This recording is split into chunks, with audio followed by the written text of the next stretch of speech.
Hello and welcome to the 210th installment of the Synapse Misfire Podcast. I'm your host, Chris, joined by my other host, Jordan. That's me. Jordan. Yeah. You gotta remind the people what the heck's going on. So, as always, Slide in a little. you can, scooch on in. Get closer in the frame. You can find us on Apple Podcasts, Google Podcasts, Breaker, Red Poet, Spotify, Pocket Cast, and the RSS Feed linked below. YouTube and Spotify have the video platform where you can see us. Instagram, TikTok, you can contact us there. And email synapsemisfire@pm.me.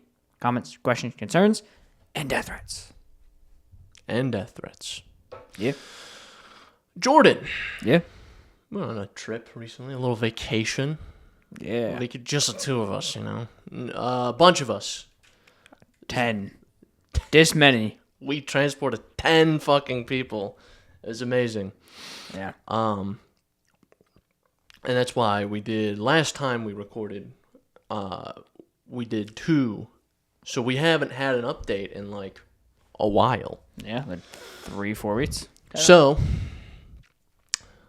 what was your favorite part of our trip? We went to New Hampshire. Yeah, What's your favorite part? What was your favorite part of the trip? I think my favorite all the part. time I spent without Chris. Yeah, there's all the time that I spent without you. Yeah. No, I think my favorite part was that one trail that me, Lexi, and Bud Light Boy did, where we went up that mountain and had that crazy view. So I could probably send you some of the pictures to throw in the edit if you remember. But we had a really nice view from up top. That was like, I've been on a lot of hikes between the Tennessee trip I took and this, and then other hikes I've done around our area. And that actually, I think, was the most like awestruck I've been with a view. I was like, holy crap. We did, our group, we kind of split off, and like, this is how these trips usually go. We usually split off and kind of do our own thing. Yeah. A group of some of our boys, Alex was there, with some of our other friends. We did a similar thing. We did the Sugarloaf Middle Trail, specifically. The middle one, specifically. It's a 900-foot staircase. Yeah. So, like, it kind of sucks. But, specifically the middle trail, the view is spectacular. Yeah, it looked awesome. You get a 270-degree view of the surrounding area. So, like, the only place you can't really see is, like, directly behind you. It's amazing. Yeah, it looked awesome. So a lot of good views, and we picked a shitty day to go. To be fair, it was like kind of raining, but like I feel like if we chose one of the sunnier, nicer days, it would have been a rougher hike because theirs would have been hotter. Yeah, but like by the time we actually got to the top of the mountain, which that's I think either the highest point, north might be a little higher, I'm not sure. Once we actually got to the top of the mountain, the wind picked up and the rain started picking up, and I was like, it's kind of chilly up here. I'm wearing shorts and a t-shirt. Yeah. It's rainy and windy up on top of this mountain. Yeah. So also, word of advice, and I think Jordan can attest to this as well. If you're reading on like an all trails thing about like elevation, 900 feet of elevation is way more than you fucking think it is. Way more. However much you think it is, quadruple it. Yeah. I was like, 900, how bad could it be? How bad could it be? It was flat for the first, this is how this trail is like flat, pretty flat. It was a couple little hills here and there. It was pretty flat for the first, because I think it's 1.25 miles both ways, so like, or 1.25 mile each way. Yeah. So the first miles. Like half mile of the trail is like flat, and then you enter the hell zone, where it's incline for the foreseeable future. Yeah. You reach a sign that says you're 0.4 miles from the top. Not bad. That's not bad at all. I usually hike a much easier trail, and that hike is 2 miles. And that one, I fucking eat that hike for breakfast. Yeah. It's mostly flat, to be fair. But I was like, 0.4 miles, that's nothing. I could shit 0.4 miles. No. The last 0.4 miles probably took us like an hour. Yeah, that's what happened with our trail too. Is We were on this trail Same for like thing. 5 fucking hours. it seems like, so the way they break it down typically in all trails, or really any trail app, is you have total mileage in and out usually, you have elevation gain total, and then you have elevation gain per mile, which is an average of the two essentially. And those numbers don't really mean a lot because of the fact that it doesn't tell you where the elevation is. So you'll see something that's 1,000 feet but 2 miles, and the elevation gain's only 450 feet per mile. Not too bad. But they've neglected the part where the first mile and a half is flat and the last half mile is straight up. So, well, that's the thing about that is they do have that feature where it tells you where the elevation is, I believe. It has a chart, yeah. But it's like, I think it's locked behind All Trails Premium. Yeah. Which, who the fuck's buying that?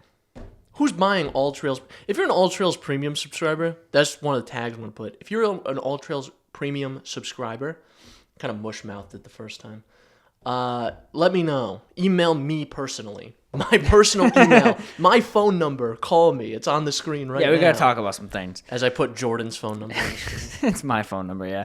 But, yeah, no, same thing. Like, the trail was definitely like that. But I still think that trail was the most beautiful we saw. But that one was all rocks and all up for the last, mile. I mean, that's how Middle Sugarloaf was. It was, when I tell you, it was like a staircase. I'm hardly even exaggerating. There was the last little bit of the trail, there was like an actual staircase. Mm-hmm. More of a ladder than anything. And I'm not kidding when I say this. That little staircase area was harder than all the other elevation. I don't know why. I think it's just because of where it is and how steep that particular part of it is. Yeah. Because it's like right at the end. And you're like, I've been climbing a hill for the last fucking hour. I feel like I'm dying. And then you're like, oh no. Yeah. And I climbed. I was like, I'm gonna die. This is it. I'm gonna die here. Yeah. That definitely does suck. But that was my favorite part. The best part about it though, is when you get to the top of the mountain, you're like, there's no fucking way I'm gonna be able to get down from here. And then you see the view, and it fucking it gives you a fucking 1-up. Yeah. The thing I would recommend for anybody who would go hiking, and obviously I'm not some expert backpacker, but in my experience with hiking is when we went to Tennessee, I had never done hikes for probably really ever, like real hikes, up mountains and shit.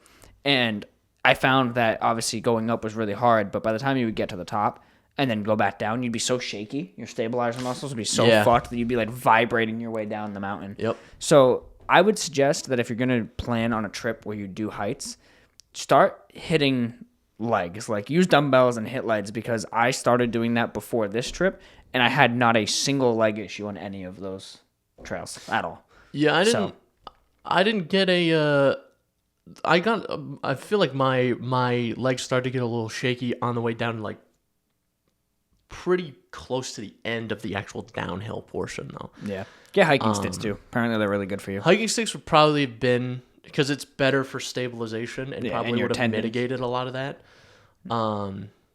And if you don't get out and walk much or move around much, a lot of people have like ankle issues, where like your ankles and calves start fucking burning. I've gotten over that because I walk around so much now. Yeah. But when you first start getting active, doing that, because you're not like sure how your foot placement is supposed to go, so you're constantly like swiveling your feet around and your ankles get worn out, that is probably the worst out of anything. Yeah. But eventually you get over that. So I was over that, by the time I did this hike. What was your favorite part of the trip though? That hike, man. That hike too, yeah. The hikes were beautiful. That hike, I don't know. For all I know, my favorite moment could have occurred on Thursday night. Could have. Thursday night, because I don't really drink much, and I don't really drink at all, hardly at all anymore. But for the trip, I come out of retirement. I did it for my birthday. I'll do it for the trip, and I came out of retirement. Okay, if we're gonna go big, we're gonna go big. So what happened was between probably like 8 and 9, I had a comical amount of drinks. So I front loaded them all way too much. usually I'm having the same amount of drinks spread out over the night. I just had all of them in like an hour. Yeah. And by like 10:30, I blacked out. Yeah. I remember doing some of the stuff I did, and then apparently there was like another 30 minutes that are just going dark. I'm out. Bravo 6 going Bravo dark. 6 going dark. I do remember going to bed. I remember because I plugged in my charger and I plugged in my phone, but I still had my full outfit on. My hair was still tied back. I still had my belt on. The lights were on in the room. But then I woke up at like 6:30 the next morning. I was like, I feel great. Yeah. I feel amazing. Yeah. And then, of course, Alex came out of retirement with drinking because he never drinks. And he drank so much the first night that he puked and then never drank for the rest of the trip. That's Alex literally every time. So, yeah, and we actually pinpointed the exact moment at which I went dark. Mm-hmm. I was in a conversation with your wonderful fiance, and I was congratulating her on her weight loss. She's lost a lot of weight. And then after that, apparently, I got up and I hugged her. But I don't. Between me saying "Hey, congratulations" and me getting up to hug her, I left. Yeah. My higher brain function left the room. Yeah. So, if you see any footage of an overweight man rambling around, that's Ozzy Osbourne didn't come back. That's probably me.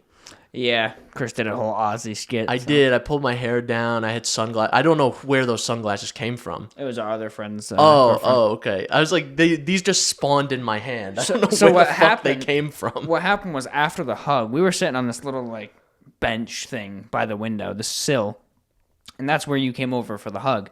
And the glasses were on the side of me, and you laid down on the side of me and were talking to me. And then I just saw you go and put them on, and then you walked off and started doing your bit. So that part I remember. So I came back for a second to do the Ozzy thing, and then I left.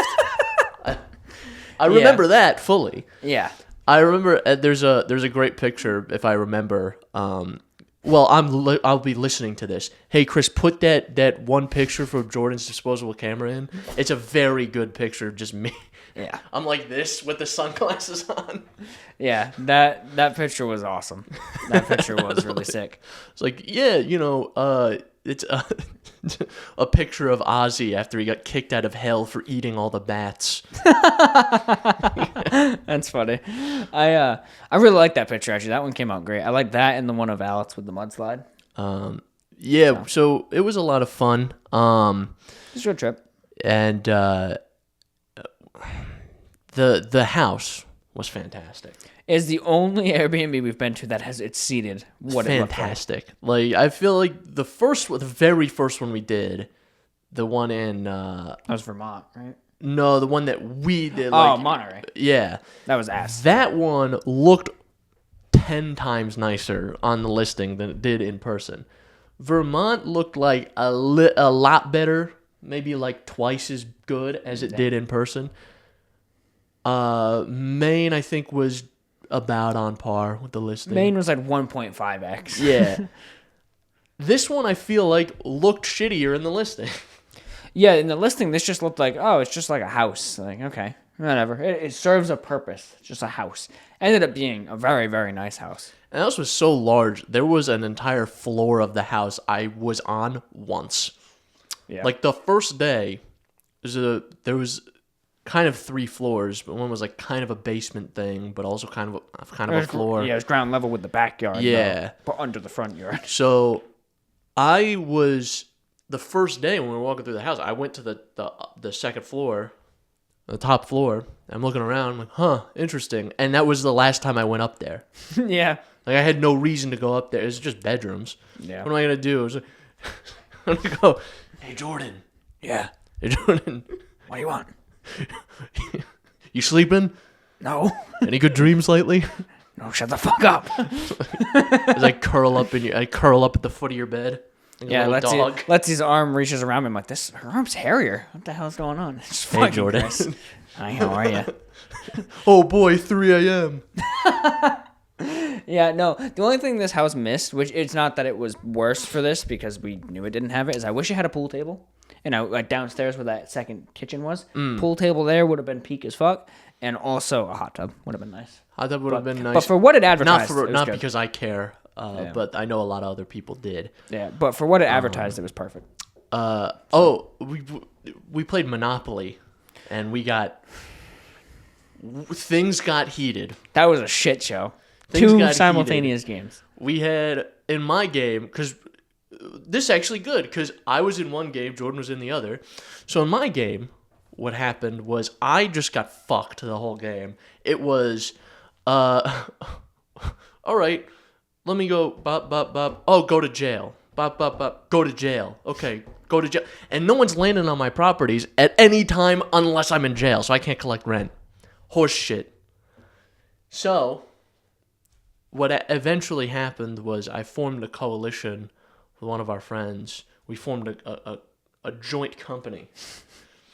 So we played one piece, and we combined our money and properties, and we would step away for board meetings.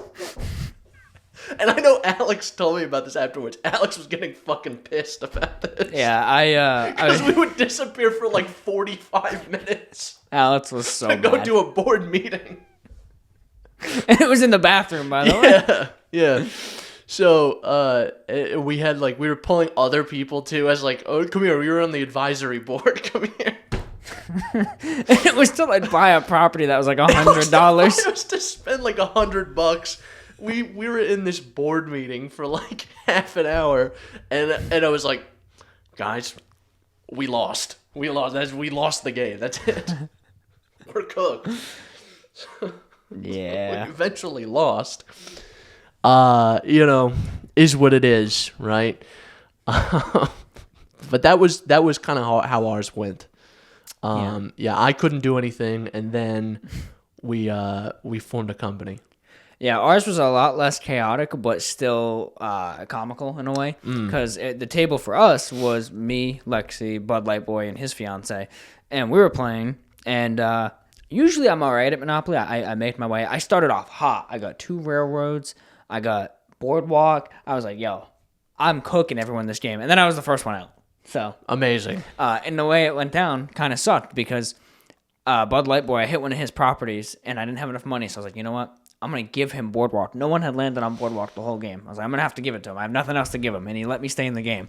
My next, 2 turns, I went around the board and landed on Boardwalk. So I was like, God damn it. So I got kicked out wicked early. And then his fiance got out. And then it was him and Letsy for 2 solid hours going back and forth. Just back and forth and back and forth until finally he had so many hotels on this property. I think the rent was $2,200, and she hit it twice in a row and was able to pay the first time cash and then the second time properties. That's crazy. And then the third go around, she hit another property for $900 and had nothing. So he ended up winning. So yeah. And also, anytime I or someone else rolled a 7, I had to give the fun fact that when you roll 2 6-sided dice, the most common number you can get is 7. Fair enough. I do want to say on the thing with Alex getting annoyed, I have not seen him that angry in a while. Mind you, I was sober this whole weekend. I think I had 2 beers the entire weekend, and they were days apart. Oh, we had a glass of that Woodford double we did. That did get me feeling a little warm and fuzzy, not gonna lie. That was good. That shit was good. If you ever have $200 to spare and you can find it, Woodford double oaked. Not the double oaked, double oaked. Yeah, that was good shit. That was good. Had that by the fire. It got me feeling a little warm and crisp. But during the Monopoly game, you went to your board meeting, and Alex was sitting there like this with his arms crossed. And that's usually the telltale sign for he's pretty mad. So I walked over and I was like, so what's going on? And he goes, these fucking idiots are just doing this. And he starts flipping out. And then finally he goes, that's it. And he starts counting down like a dad from 10 to them. And he's like, you have 10 seconds or I flip this board. And he's like, 10, 9, 8. And he got to 3. And he's like this, signaling you guys. And you guys came out of the bathroom. He's like, 2, 1, and then you're like, wait, I know what I'm going to do. I'm not going to buy the property. And he goes, for Christ's sake, and he freaked out. Yeah, so Alex, he was so pissed. Alex talked to us about it the next morning. He's like, what the fuck were you guys doing? Yeah, he was so mad. He was so angry. Yeah, I've seen him less mad over much more important things. If there's one thing I enjoy, is just rage baiting people. It's great. Alex is definitely a good one to rage bait. I love winding people up a lot. So How our friendship started. I mean, yeah, that's like kind of my thing. I have a friendship with someone at work, and that's our entire thing. I sit in the same office that he does, and that's a whole thing. It's like, how can I fuck with this guy today? Yeah. Not like in a like I'm Not vicious. It never crosses a line, but like it's always just like, how can I wind this guy up today? Get him. I do that to everyone, pretty much. Yeah. And it's only people who have good reactions to it. To be fair, like our pal, our Bud Light influenced pal, our Bud Light boyfriend. Cut that. Cut the camera trunk. His fiance has the best reactions. She has this face that she does every time. Yeah, and I was like, I need to see what I could do to see how many times I can get you to do that exact reaction the whole weekend. So it's like every time, like yes, I need people angry. I just picture. I don't know why I pictured this just now, but one of these days she's gonna start working out, and she's gonna come in straight up built, just fucking shredded, and she's gonna suplex you on your head. And it's funny because she's 4'7". If she did that, I'd.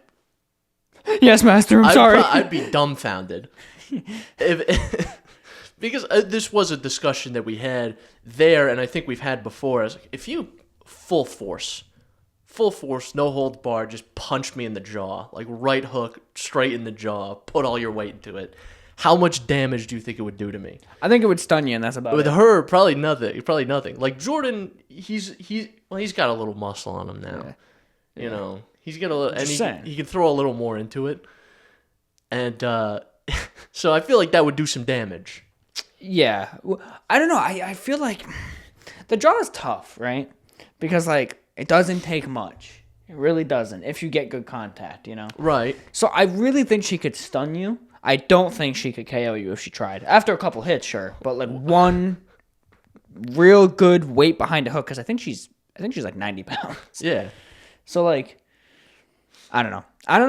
We could try it. Any short, skinny people, I want you to try to beat me up. Contact me. My address is on the screen right now. Chris's fetish is hiring short people to kick his ass. I want short, skinny people specifically. Yeah. Just no weight. Just boom! Right in the fucking jaw and see what happens. 5 big booms and see what happens. Just give me a Mike Tyson uppercut and I want to see what happens. Yeah, I'm trying to think. I know I don't think even I personally could do even a fraction of damage to you with a body shot. I don't think it'd be possible. I don't know. I maybe a good kidney shot if I could line it up. Oh yeah, absolutely. If I could line it up, maybe. But like just like a general body shot, I don't think I could. Well, I also have a lot of cushion there. That's what I'm saying. I just feel like. So I feel like I'd just absorb it. Yeah, I feel like it'd be like Flats the Flounder punching SpongeBob. I'm made of some sort of spongy material. As he's getting his face punched in from behind. Like, no, I would absorb it. Jordan would go, boom, and his hand would get sucked in. You seen Spider-Man 3 when he punches through Sandman and he's like, that's new, and his arm's sticking out of his back. Huh. Yeah, that's gonna be it, basically. Yeah, I feel like I don't know. I feel like she could get you. Because you get her mad enough. Oh, absolutely. And I'm determined to make it happen. I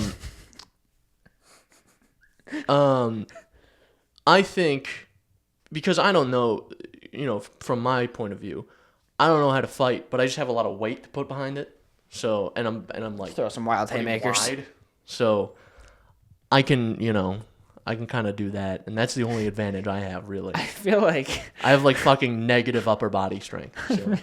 I feel like you're gonna piss her off and be like, all right, lay one on me, and she's gonna punch you right in the balls. Just fucking full force speeding back.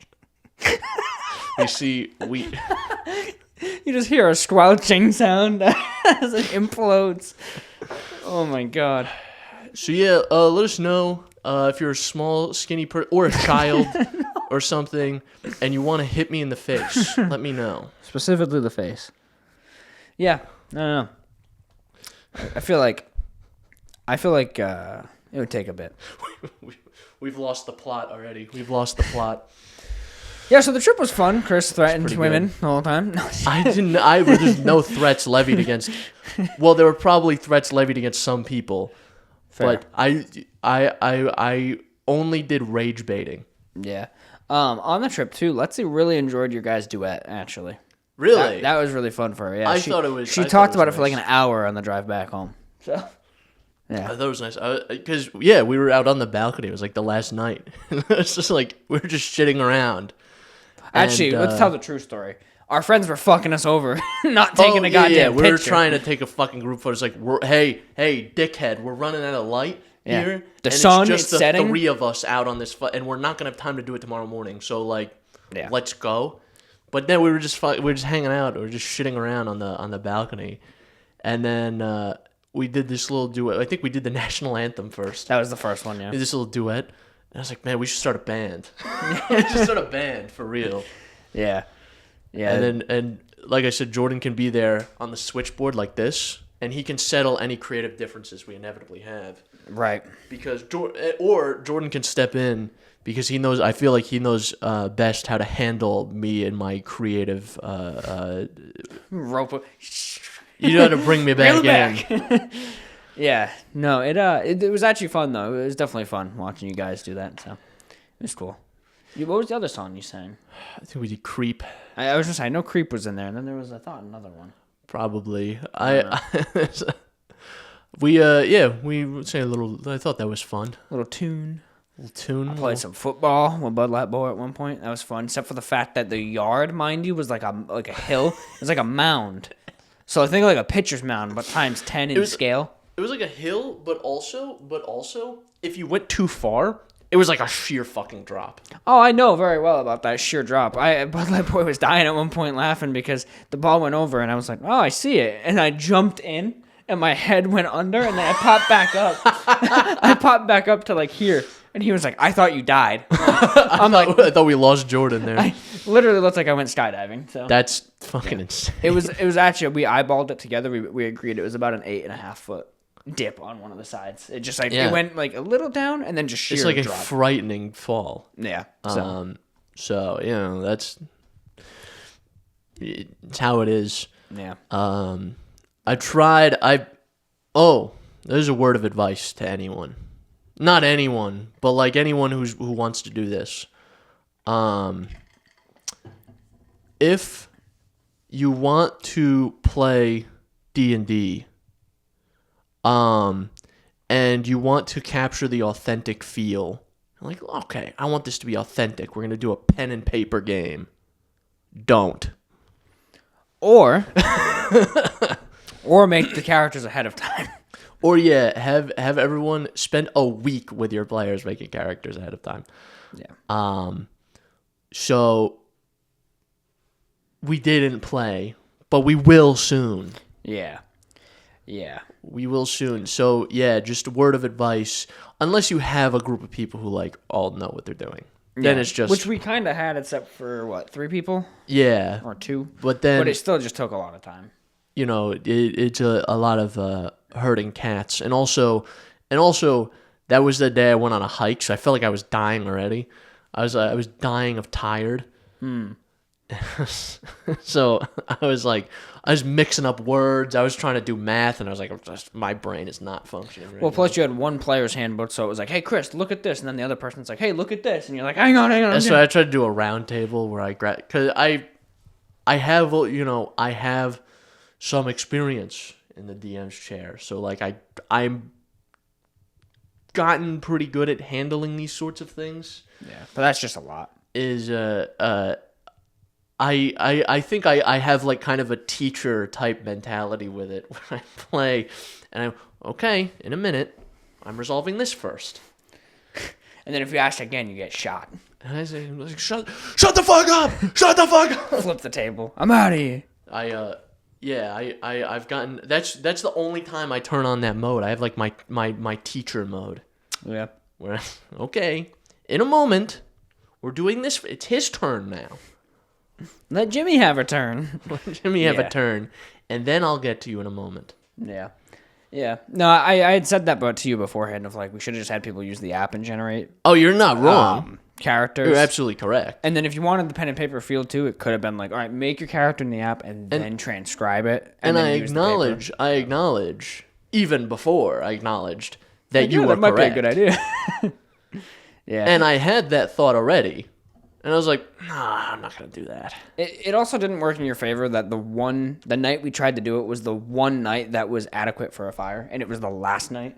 So. Oh yeah, when we were actually going to play, it was nice. We were gonna have a fire, so it was like, yeah, fuck it, we'll just push it. It'll be fine. Yeah, because the night before we prepped the character, so it wasn't gonna be that big of a deal. Yeah. To just play the next day, but then it was like, oh, it's the one night it's not raining past 7, so like. Well, let's do a fire. Yeah. You know. So we just did that instead. So whatever. It ended up working out nice. Fire was a nice time. Whatever. It is what it was. We'll play it eventually. Is what it was what it is. That's the biz. You know what I mean? Dude, what the hell, man? I'm breathing here. Excuse me. Yeah, that's what I thought, man. That's what I thought. Thought we were gonna have a problem. Overall, good time. Yeah. Chris, you been doing anything else? Or do you have anything else to say on the trip? On the trip, no. The only other thing I've really been doing, I've been doing some revisions to an old story I wrote. That's been going pretty well. And I've come up with a new idea. I was cooking the other day. I was at work. So I had an idea, and it was based off a joke video I saw about if anyone follows him, I think on like Instagram or TikTok, Zach the Bold. He did a video about a warlock who had a patron who was just a guy called Tim Cheese. That's and funny. he would give you like fucking warlock powers for $60. Okay. And he goes, well, how? There's like, this is not a patron. Well, how can I cast Eldritch Blast? He can do it. And at the end, he shoots a guy and he goes, Eldritch Blast.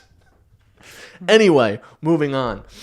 I was like, oh, that could be fun if we did that, but not funny. That made it serious. Yeah, so I had the thought of like, you know, this sort of powerful creature of some sort, a god, a demon, or whatever, who just for like a seemingly very, very innocuous price will grant you some kind of power. I don't know what exactly yet, and to what end, I don't know. Yeah, still fleshing it out. But another good reference for this, which I kind of had thought of, there's an old like creepypasta story. I want to say it's just called like A Deal with the Devil or something. It's by Vincent V. Cava, if anyone remembers him. Legend in the early like 2012 creepypasta scene as like one of the only guys who was an actually good writer. Fair. And the whole thing was this guy, he gets divorced or is finding out his wife's cheating on him with his pastor.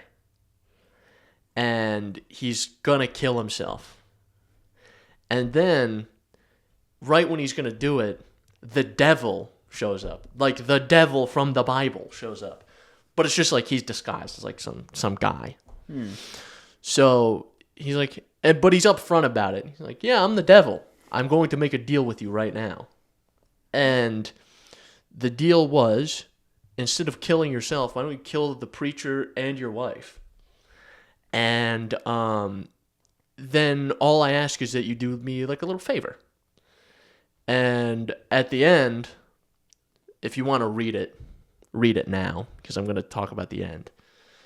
At the end, there's this whole other subplot with the preacher's actual wife who's like sick and dying. So happens.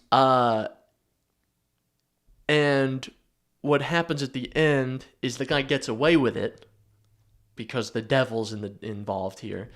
And the only thing that the devil asks, he says, don't contact the preacher's wife ever. It's like, oh, I could do that. That's easy. Yeah. But it turns out the devil disguises himself as the dead pastor and gets the wife pregnant to bring the Antichrist into the world. That was his motivation there. So like this seemingly entirely innocuous thing. It's like, oh yeah, all I have to do is just not talk to this person who I don't even really know. Sure, I don't care. But yeah, that's kind of the idea I had with that. But also, I've been doing more boring things. I'm playing Baldur's Gate 3 still. Have you continued or did you restart? Yeah, I'm continuing. Nice. I'm like deep into Act 3. I did Astarion's personal quest with Cazador the vampire, and I only bring that up because that fight is horseshit. It's cheesy. There's an entire... Because there's the main vampires, Cazador. You gotta kill him, obviously. But there's an entire retinue of other creatures whose job it is to make sure you can't play the game. They just make you skip turn or something? They're gonna put you to sleep, they're gonna stun you, or they're gonna paralyze you. So there were entire rounds where I did nothing. Where like eventually I strategized, I was like, okay, this guy casts eye bite sleep every time, so I'm gonna disintegrate his stupid ass 2 rounds into the fight. And then eventually I did it. Also, spoiler here, I guess. If you bring Astarion with you, and you don't help him in a certain amount of time, I don't know exactly how many times it is, he gets turned into fucking mist. He gets turned into a pile of viscera. Damn. And then I don't think the fight is winnable after that, actually. Because the vampire gains 100 health at the end of each round. Damn. Because it's kind of his, like, the whole thing is like he's trying to ascend or whatever. But yeah, that fight sucks dick. It's terrible. But I did it. And all it cost was 1 scroll of Revivify. All I had to do was bring Lae'zel back from the dead. Because she has goading strike, so I can just like attack people and have them only attack her. Aggro, yeah. So she just was like, all right, you're going to pull aggro for these guys? And then she gets beaten to death in like round 2. And then the rest of us have to figure it out. And I ended up trying to do like some absolute ass pulls with some scrolls that I had in my back pocket. There you go. And eventually I did it. But yeah, I've been playing that. That's been fun. I had a fight with a USB drive yesterday. That was also kind of fun. Because we're looking at Windows 11 right now. We're staring down the barrel of a Windows 11 October upgrade. 16th, right? So it's October 16th to 25th, Maybe, I think. Maybe. I think 16th might be the last update for 10. And I don't want to switch over to 11 on my personal machine, to be honest. And I have an environment where like I can just jump into Windows if I need to temporarily, and it'll be fine. So I'm trying to build up a Linux system. So right now I just have a sectioned off like partition on my hard drive just so I can like putt around in there and get stuff set up the way I want it. Because I haven't run like a full bare metal Linux system in a while. Mm-hmm. And what happened was I installed one distro, and then for some reason it only wanted to work with one of my monitors at a time, never both. And I was like, man, I should troubleshoot this, but like I really don't want to. So I just fucking blew it out, did another distro on top of it, and now it works. But in doing that, so I made the USB drive, and I forgot to disable secure boot. Ah, shit. So I just see some line of text come up, followed by something has gone very wrong, and then my computer shut off. I was like, huh, that's weird. So I did the whole thing. I read about it, because it even says, hey, disable secure boot before you do this. Like on the actual download page. I was like, oh, maybe I should have listened. So I did that, and now the USB drive's just fucking bricked. I can't use it for some reason because it's cooked. So I had to actually format it on this laptop and get it burnt back on this laptop, and I finally got it installed, but it took like 2 fucking hours. That sucks. And super annoying. Super annoying. But that was so we did Trip, and then that was my hyper condensed other stories. What's up with you? Yeah, man. So this actually carries over from before the trip and after. I think I talked about this maybe the last episode. I was emulating the Uncharted games for a while.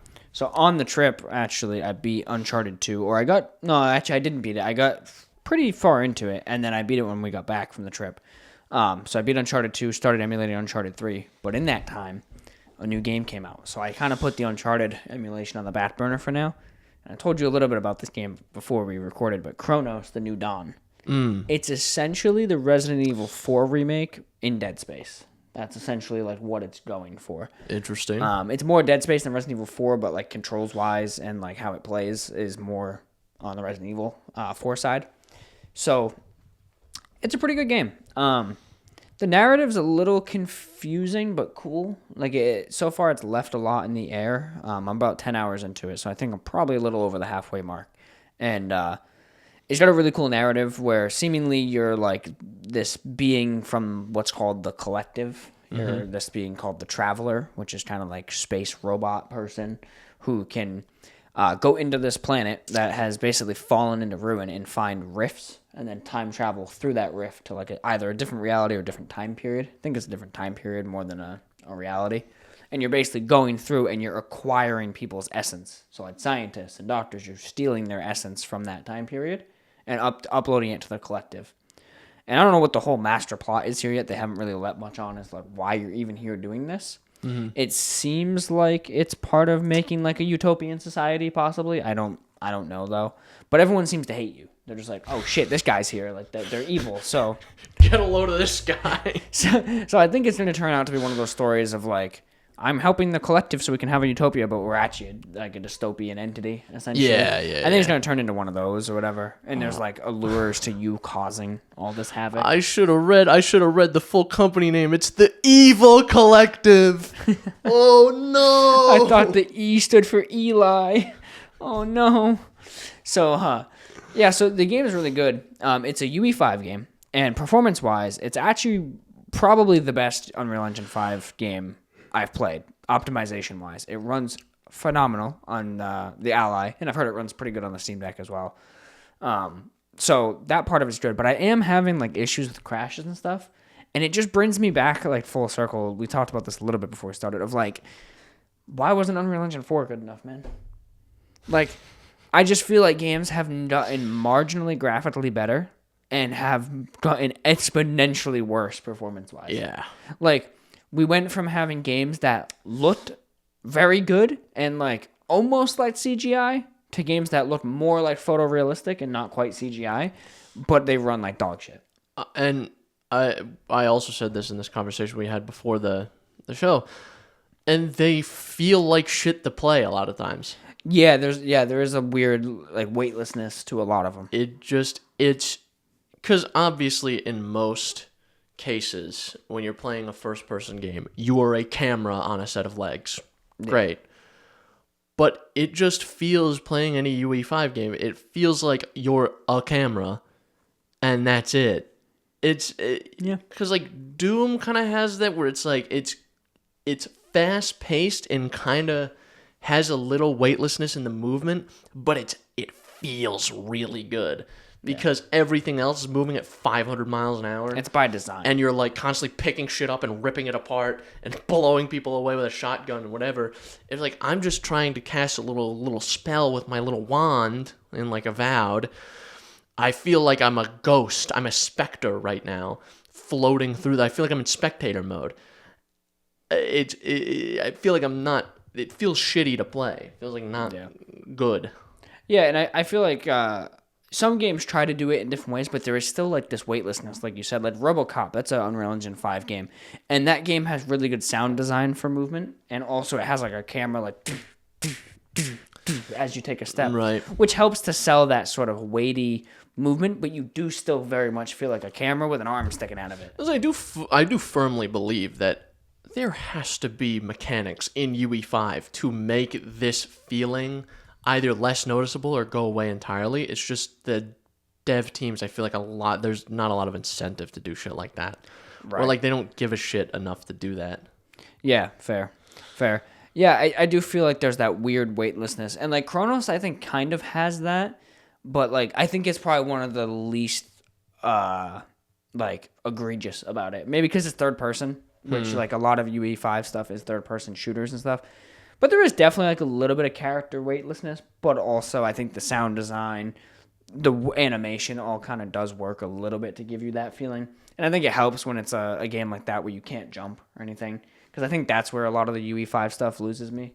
Like Avowed is where like you're moving not just, X and Y, but you're also moving Z. You're actually jumping and climbing, and like Chronos doesn't have any of that. It has ladders, but like you're not climbing or jumping. So I don't know. I don't know. I think back to other games. Like I said this to you before, Uncharted 4. Like you feel the weight of your character. Like you feel Drake's weight. Like you can gauge a jump in that game because you're like, oh, I know how heavy he is. Like when I hit this button, he's gonna lift this far and travel that far. Like you feel that. I don't feel that with a lot of Unreal Engine 5 stuff. Yeah. It feels kind of like you're full of helium. Yeah. So I just wish like performance-wise things would get better, and also like the fact that global illumination is the standard lighting used in Unreal Engine 5, and on top of that, it's so resource intensive compared to just regular lighting techniques that were used in Unreal Engine 4. Like, I don't know. It just like I wish they could just fix it. Like I don't know. I wish they could change some things. Yeah. And like all the tech that was promised to be super impressive, like nanite, where it was like, yeah, you can look at a rock from 100 yards away and it's super detailed looking, but as you get closer, you lose detail. So with nanite, we can actually put these sub-polygons inside sub-polygons that don't take any resources, and as you get closer, they start to show, and the details actually stay now instead of how, Unreal Engine 4 did it. That hasn't happened. Like, that just hasn't happened. Yeah. Like, I haven't seen a single game where nanite worked and looked good, or it didn't cause stutters. That's the other problem, is stutters with Unreal Engine 5. Every time you go to a new area, it does not matter your PC. You open a door and it's like, through the door. Like, it's stupid. Yeah, it's frustrating to see. It's frustrating to see this because it's usually these things are done in the name of let's make this game look really good. And I think there's merit and stuff like that. Like some of these things that are rendered out in UE5, I think there's merit to that, to see what can we squeeze out of this engine, squeeze out of this hardware to make the most graphically impressive game we can, but also none of those games ever run. Right? Yeah. And then most of the shit that they're trying to implement there never gets fully implemented. Yeah. It is frustrating to see games just fall because of this. There's just fucking engine limitations or engine, because no real-time rendered game is going to be able to look that good consistently. And also maybe have a slight bit of consideration for the people who don't have a 5080 and a fucking 5900X TX or whatever the fuck the processor I bought was. 9900X 3D, that's what it was. Yeah. People who don't have a fucking $3,500 computer, maybe have a little consideration for them too. Yeah. Yeah, that's fair. It drives me nuts because it's like you have all these engine features and then these sort of downfalls of it, like the stuttering. And it's like, in what world, like let's say a game like Chronos, where it looks awesome, the art style's very realistic, but also a little bit stylistic and very cool. So like when you're playing that game, you got your headphones in, the sound design, the art, it all comes together to give you this really cool atmosphere. But as much as it gives you so much atmosphere, and some of that might be thanks to the tech in Unreal Engine 5, the stutters and stuff really pull back from it. So like, okay, sure, is the game really tense where like it does the cliche of like, all right, I'm crawling through a tight space, like I know there's gonna be a boss on the other side, and I'm like, ooh, this is cool. But then when the character emerges on the other side and it goes, all right, we're good. Like that kind of took out the tension right there.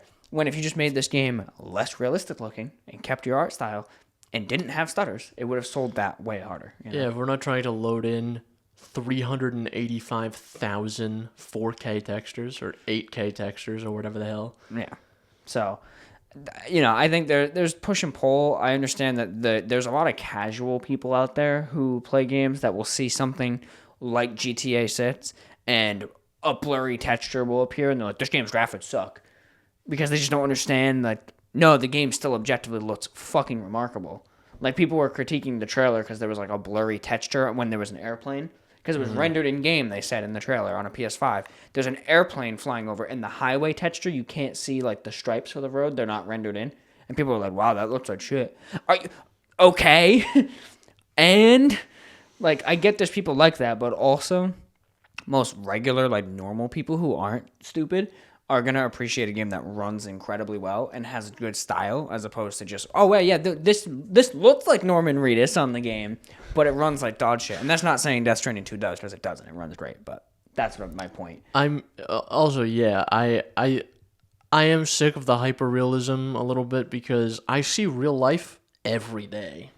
Take me somewhere that's not looking like real life. Yeah, like, exactly. I'll take something that's hyper-stylized any day of the week. Yeah. Like, people talk about Red Dead 2 as being a realistic game, and it definitely is, but it's also extremely stylized, in a way. It's got a sort of painterly realism to it. Yeah. It's not just raw fidelity. Like, yeah, we went to Oregon and took photogrammetry pictures of trees and put... Like, no, all the trees are sort of stylistic, almost like a painting.